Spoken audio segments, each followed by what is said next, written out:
I'm going to show you some tips that may help you relax your strumming hand and also keep good control of your pick. Make sure you're holding the pick between your thumb and your first finger, and you want to keep your finger curled. And instead of gripping the pick with the pad of your finger, let it rest on the side of your finger, which is curled, and then your thumb goes over the top.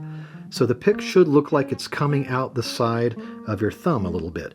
And don't just grip the end. If you grip the end of the pick like this, I guarantee you're going to lose control of your pick. So I like to cover at least half the pick with my thumb. You want to make sure you're holding the pick firmly enough that you don't lose it, but don't hold it in a death grip. You're going to find that the harder you grip the pick, the more often you're going to lose control. So it takes a little bit of practice, but work toward finding that balance between gripping the pick firmly, but not too tight. And then point your thumb downward a little bit so the pick is at a slight angle. When you hold it at a slight angle, the downward edge should glide through the strings on the way down, and the upward edge should glide through the strings on the up strum.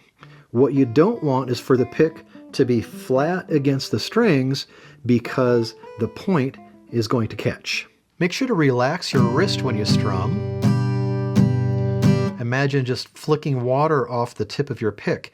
And if you strum with your whole arm, you're going to get tired and your picking is going to sound labored. So you do need to bend your elbow, but make sure you include a lot of wrist action in there.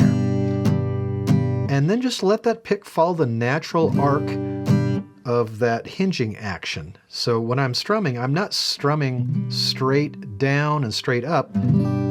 I'm just kind of letting my elbow bend a little bit, letting my wrist loosen up a little bit, and it comes down and up at more of a diagonal.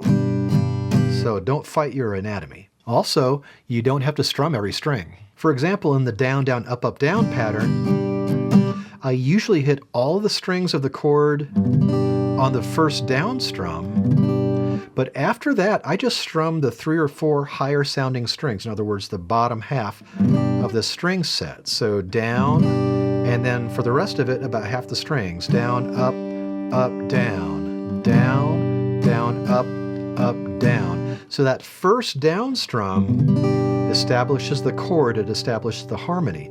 Now it's been established. The rest of the pattern establishes the groove. So after the initial strum, the rhythm is the most important thing.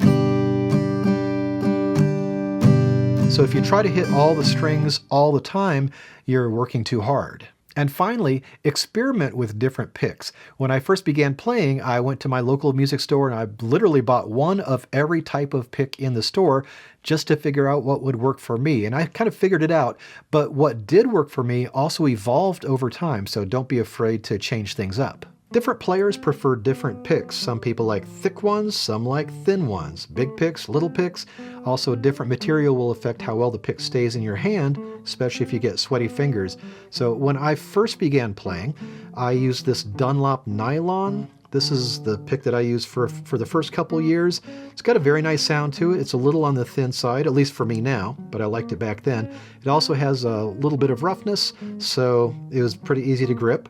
And then after a couple years, I began using these pyramid picks. These are really nice sounding. They're a little smoother, a little thicker. If you get really sweaty fingers, these might be a problem, but I really like the sound of these. I didn't have too much trouble holding on to them. My pick of choice these days, probably now and forever, are these little Jazz 3 picks. These are very easy to control. I love the sound of them, and they're fairly easy to grip. This is just my go-to for now and probably forever, but you never know. Although every so often, if I'm doing something very, very folky, very, very strummy, I will use the Fender Thin pick. This is just if I'm strumming. And some honorable mentions here. A lot of people like these Dava picks. They've got a nice little rubber coating, very easy to grab onto, also very nice sound, and also speaking of very easy to grab onto, you're not going to be able to see it in this because this pick is black, but on either side of this pick there's a very rough patch. It literally feels like a cat tongue, and this really, really sticks to your fingers. So if you get really sweaty hands, cat tongue picks might be worth checking out. If you like thumb picks that feel more like regular picks, these Black Mountain picks are really nice. They're very comfortable and they sound great. And I also like these little bumblebee picks. These little black and white bumblebee picks are also pretty nice. Check out these videos if you're a new guitar player looking for strumming patterns. And for more guitar lessons, music theory, and solo guitar arrangements, please subscribe.